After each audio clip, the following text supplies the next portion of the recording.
Robert Estrin here. This is livingpianos.com. The question today is, what's the difference between Sforzando and Forte? You know, on the piano, it's really tough because you don't have much control of the shape of the tone other than the pedals, which I'm going to get into in a moment.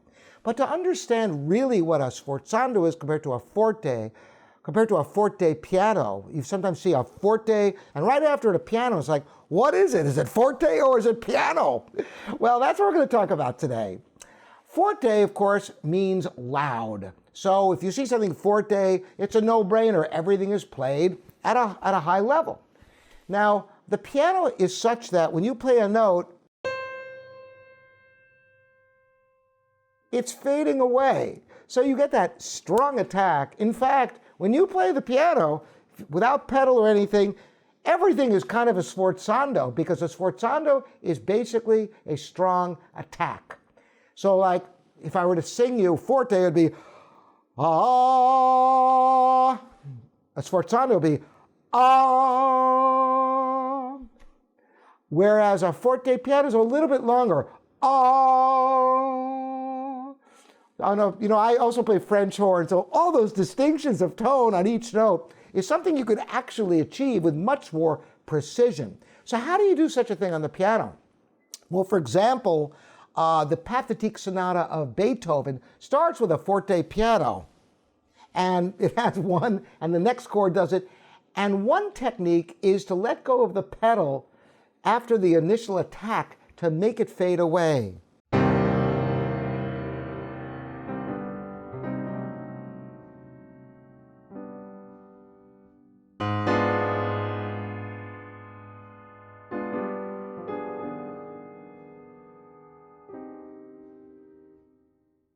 So you can kind of fake that effect a little bit with the pedal.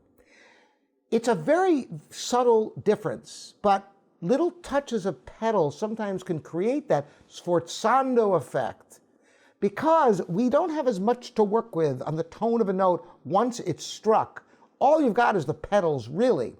You can do half pedals, you can incorporate soft pedal, but to understand the tone you are after is key for achieving the desired results.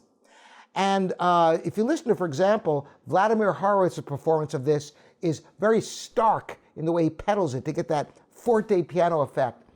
Other pianists are a little bit smoother about it, not being so angular in their forte piano or sforzandi. So there's a lot of different ways of approaching it, but the simple answer is on the piano, you can use the pedal to try to achieve some sense of the beginning of the note compared to the end of the note.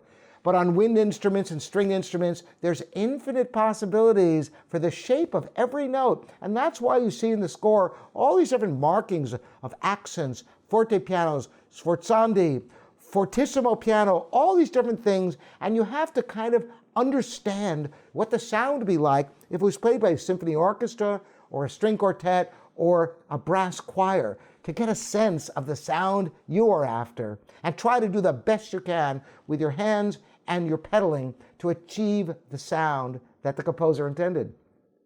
I hope this is helpful for you. Again, I'm Robert Estrin. This is livingpianos.com, your online piano resource.